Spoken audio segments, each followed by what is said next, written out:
Air travel remains safe, no thanks to the multi-layered maintenance chain. Out of the maintenance schedule comes aircraft that are airworthy. In aviation, airworthiness is the measure of an aircraft's suitability for safe flight. The pilot in command could discontinue the flight when unworthy mechanical, electrical, or structural conditions occur which compromise the airworthiness of his craft. On the program, airworthiness once more receives attention. Welcome to Aviation This Week on Channels Television. I'm Bukola Jo Oketumbi, and our background report is next.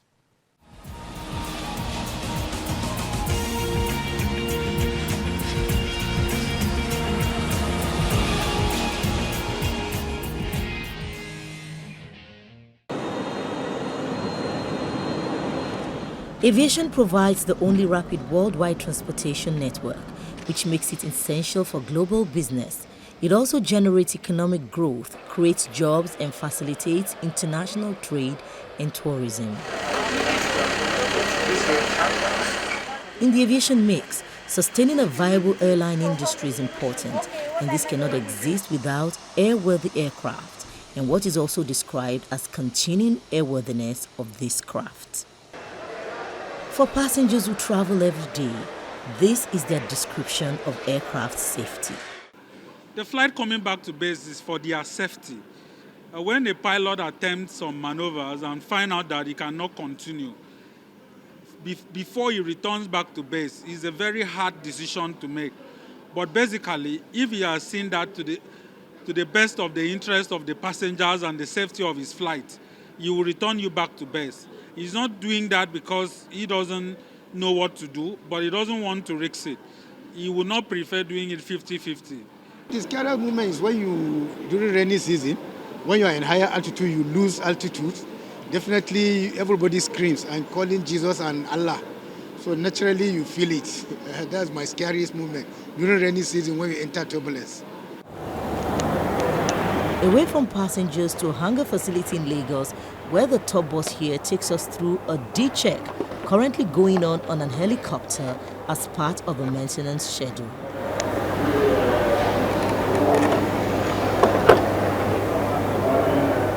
This is an Augusta 139 helicopter.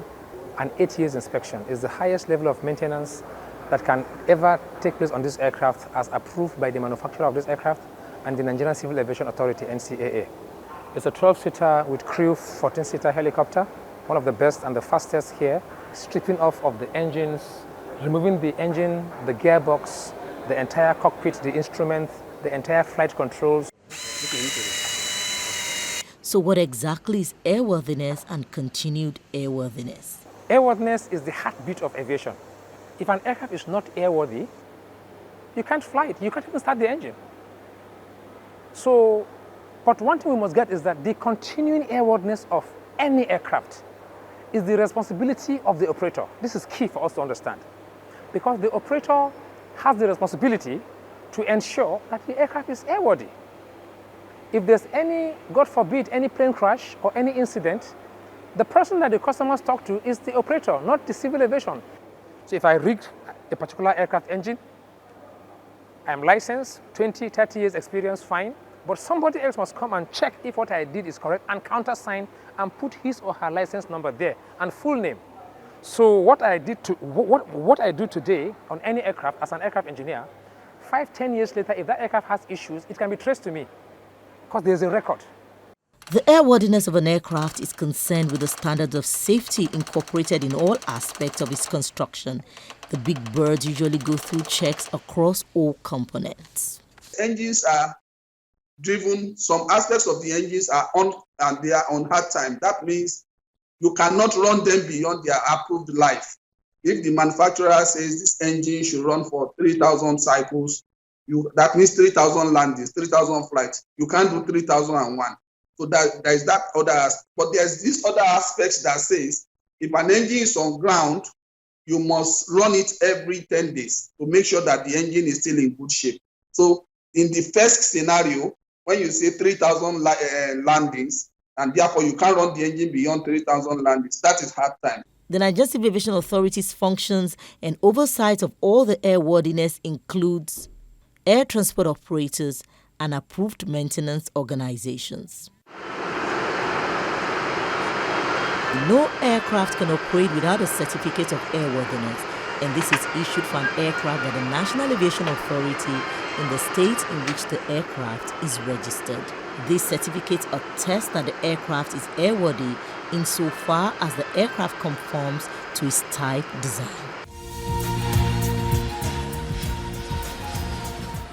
On our interview segment, the Director General of the Nigerian Civil Aviation Authority speaks to the issue of airworthiness and what is expected of all parties in the safety chain. There's more from him. It's unusual. Human beings can't fly. So flying its own is an extraordinary experience. And it's normal for people to be scared in flights. It's normal, you know. There's nothing extraordinary there, I understand. But what I want the traveling public to understand, the NCA is ensuring continuous airworthiness of all the aircrafts that fly in Nigeria. We do check them. We ensure they go through the due maintenance, and when they do, they bring the records, we cross-check and confirm before we sign the airworthiness certificates. That's what we do through our surveillance, through our oversight. When these aircrafts come from maintenance, we go through the maintenance checklist and the maintenance records and ensure whatever is due is included in the maintenance. And when that is done, we cross-check them. And we do RAM checks, we do spot checks, we check the aircraft's systems. We do a lot of things. And that's that's what we call our surveillance. It could be an audit, it could be a spot check, it could be an organized visit, it could be a surprise audit. So we do all that to ensure that the airlines comply with all the airworthiness matters they are supposed to do. An indication does not necessarily mean the door is not locked. I've had indications like that before. It could be the sensor. There's a problem with the sensor of the door. It could just be an indication problem. And if the door is not locked properly, the cabin pressure will leak. You'll hear noise. A lot of things will happen. The cabin will leak. So it's more than likely it might just be an indication problem. Understand, aircrafts are mechanical, they're electrical, there are many systems that could have issues. And indication problem with some of the sensors are very, very peculiar. A little moisture or dust in it can lead to a wrong indication. I'm not saying we've not had incidents, but if the aircraft, the door indicated it was not locked and the aircraft came back and landed safely without any further incident, then the door was locked. It's more than likely it's an indication. Believe me, if the door opens in flight, it's going to be disaster. People will probably be sucked out of the plane. So, and doors, the mechanism of closing the doors is you have secondary, you have primary, you have secondary, you have all sorts of things. You know, the air pressure seals it. There are bayonets that go into the up and on the sides. It's pretty very strong. It will take significant and disastrous failure for a door to fail in flight, except of course if you don't operate it properly from the ground. So if you don't even lock it on the ground before you even depart, it's going to tell the captain there's going to be a door indication. Like some cars, if the door is not properly locked, it will ding ding and it will show you the light, you know. And some cars actually show you which door is not locked. So it's the same in the aircraft. Well, I'll tell you, as 40 years experience as a pilot, whenever you have a warning, the best thing is to get the aircraft down and ensure it's just confirmed it's just a faulty warning, not an actual thing. You don't want to start playing with the lives of people in flight. When you have anything, get the plane down as soon as practicable, check and see what is the cause of that indication. It could be there's an ongoing failure you don't know. So you need to confirm. Why should I continue if I depart Abuja, I'm 20 minutes to Abuja, why do I want to continue 30, 40 minutes to Lagos and risk the life of people? It's better for me to come back to Abuja, land, have my folks, engineering folks check and ensure it's not a major problem, or if there's a problem, they fix it. You don't want to risk life. There's absolutely nothing wrong with an air return. Air return is a precautionary measure to ensure that the aircraft is fit to fly. So when you get a warning or an indication that's abnormal, you want to ensure, it's just what it is, you want to ensure the system is okay.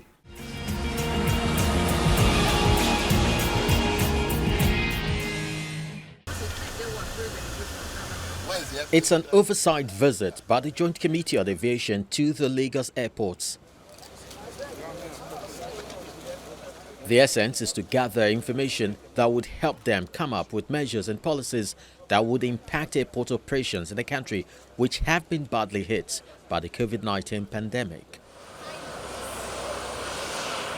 The members are concerned about the state of the airport facilities, including some of the new and unused projects, security, concessions, debts, and a lot more. Of the Federal Republic of Nigeria. During an interactive session, the Managing Director of the Federal Airports Authority of Nigeria expresses delight over the committee's visit as it affords the agency the opportunity to improve on its operations. The effort of the committees in considering the repealing of the existing Aviation Agencies Act and enacting a new one, including that of FAN, is highly commendable and stands as a major milestone in the history of this administration. As we are all aware in the world over, steps are being taken to combat the COVID-19 pandemic. It is still here. However, as predicted by the ACI, Airport Council International, recovery to pre-COVID status might take us up to 3 to 4 years, meaning the effect of the pandemic will likely linger up to 2024 or even 2025. At the moment, the passenger traffic in PAN is about 56% of the pre-COVID values. It means we are still operating about 56% of our initial pre-COVID figures. And nonetheless, despite this 56%, it is clear that the year 2021 was a much better year when compared to 2020, when our figure was down to about 5 to 7%. The Chairman, Senate Committee on Aviation, Senator Smart Adeyemi, is first to respond.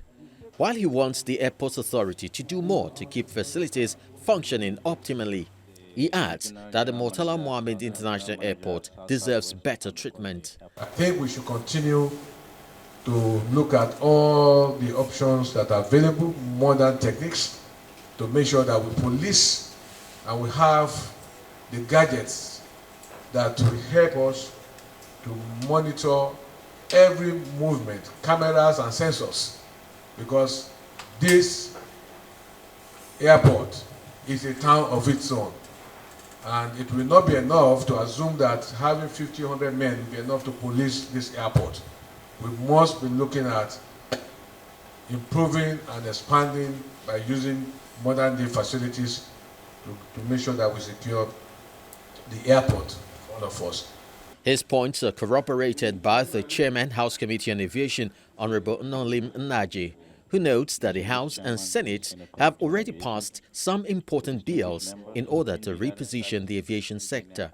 The way an airport looks determines how much you will invest in the country. It's very, very clear.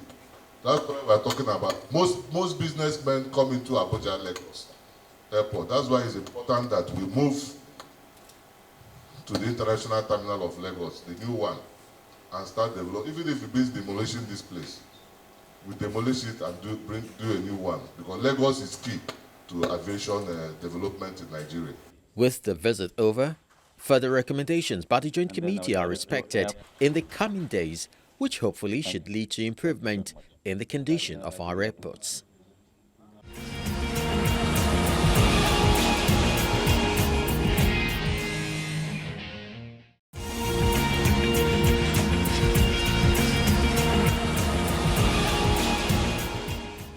A local airline operator has raised the alarm over a massive spike in price of aviation fuel currently selling at 400 naira per litre in some airports across the country. The chairman of United Nigeria Airline, Dr. Obiora Okonkwo, said it is regrettable that the fuel that sold for 190 naira per litre exactly a year ago, when the airline began operations, had increased more than 100%. According to him, the twin effects of the high rise in the price of aviation fuel, coupled with the attitude of the federal government towards fluctuation in the exchange rate, are factors that can render aviation irrelevant. If the trend continues, air travelers may have to pay more on the already expensive air ticket regime in the country. Aviation fuel, also known as Jet A1, accounts for between 30 to 40% of operational costs in aviation. Being a deregulated product that is exclusively controlled by suppliers, the price has consistently been fluctuating along with Naira to dollar exchange rates. UK's second largest airport, Gatwick, has said it will reopen its south terminal next month as it expects demand to pick up this summer, with coronavirus travel curbs having eased. The airport said a number of airlines will start returning to the south terminal from March 27th. The terminal shut down for nearly 2 years due to the coronavirus pandemic. Airlines including British Airways, Dublin-based Aer Lingus, Oslo-listed Norwegian Air, and low-cost carriers Vueling, Wizz Air, and Ryanair will operate from the terminal, while EasyJet will operate across south and north terminals.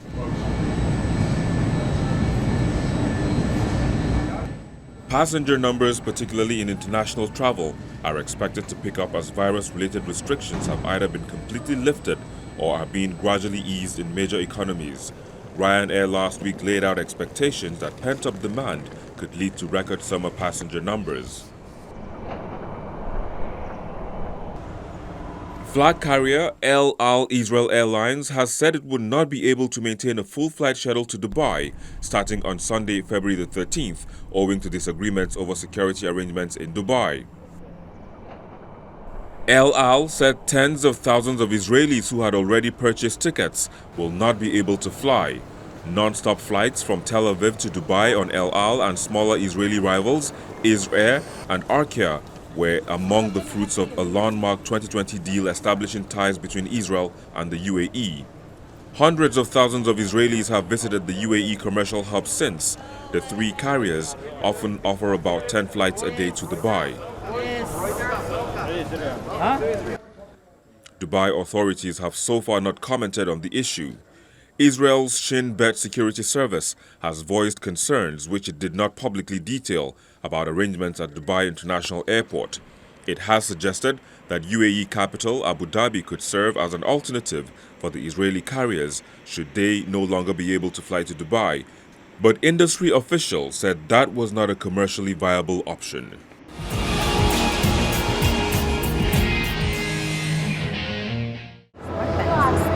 Boeing has signed a deal with Chinese company, the Guangzhou Aircraft Maintenance Engineering Company Limited, to establish two 767 freighter conversion lines next year in Guangzhou, capital of South China's Guangzhou province, as global airlines strive to cushion blows and make more profits from the buoyant air cargo business amid the COVID-19 pandemic.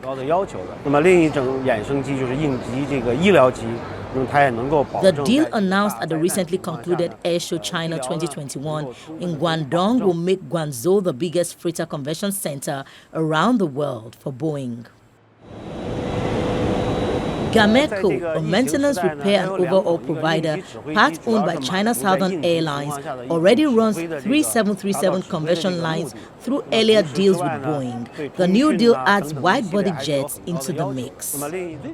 Aircraft that have been parked because of COVID travel restrictions are the most likely candidates for conversions. Of special interest are models that are about to retire from passenger operations but are still considered young for cargo fleets.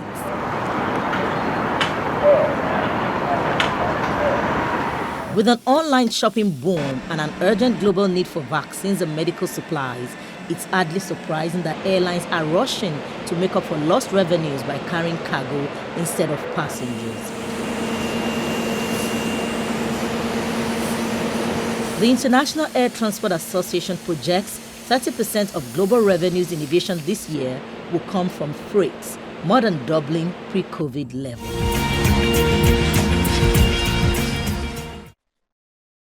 Weather directly affects every phase of flight and type of aviation operation, ranging from air carriers to general aviation.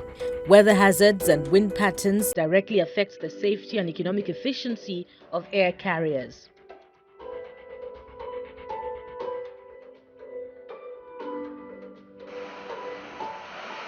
Harmattan haze, rain and crosswinds mean that air traffic controllers have to increase the gap between planes that are landing, but safety remains the first consideration for the aviation industry. I can't rule it out. But on issue of safety, on issue of weather, on issue of fueling, things that will affect the safety of that operation, honestly speaking, the law backs them and say we support them on that. And passengers should realize this. We aviators, we like to make sure that the flights are done as smooth as possible and as safe as we can. Delay, cancellations will always occur in aviation, not in Nigeria, globally, because weather will set in, aircrafts can go tech, and there will be delays, there will be cancellation. Now, how you handle the delays and how you handle the passengers and how you communicate to the passengers is another thing. The same weather can make it slower and more difficult for the planes to taxi between runway and terminal building. As many commercial flights are cruising more than 5 miles above the ground, they can be affected by different conditions. Weather remains a constant factor in flight disruptions, and many passengers say they want to keep safe. I remember one time I was going to Abuja. I think that was rain. It was pretty bad. We couldn't land. We had to return back to Lagos. It was scary though. After a series of attempts, the pilot tried to land the plane, but he couldn't. I've flown into storms where the turbulence, nobody had to tell you that you wish you had never been on the flight. Airlines also explain that delays and diversions can occur when weather changes occur suddenly when an aircraft is airborne, because this can happen without notice. An example is wind shear.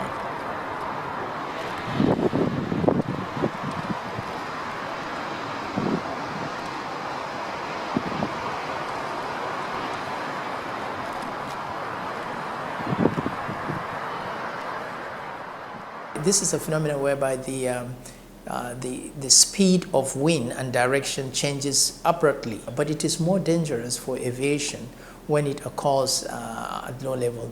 Why? The simple reason is during approach and landing and during takeoff, that is when we have the most demand on the aircraft performance. And if at approach you are coming into land, you are at very low speed, you have the engines really working hard to keep the speed that you have selected, all of a sudden there is a change of wind direction or wind speed. It will affect the performance of the aircraft.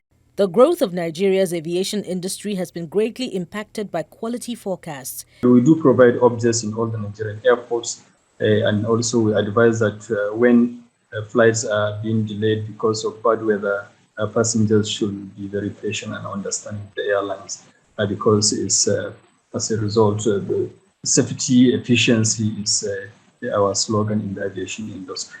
We have what we call the weather minima, and that's the minimum weather conditions that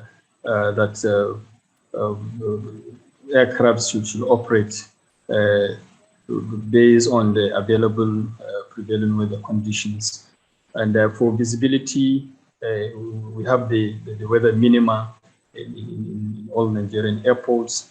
Those that do have ILS category 3, and those that do have also ILS category 2.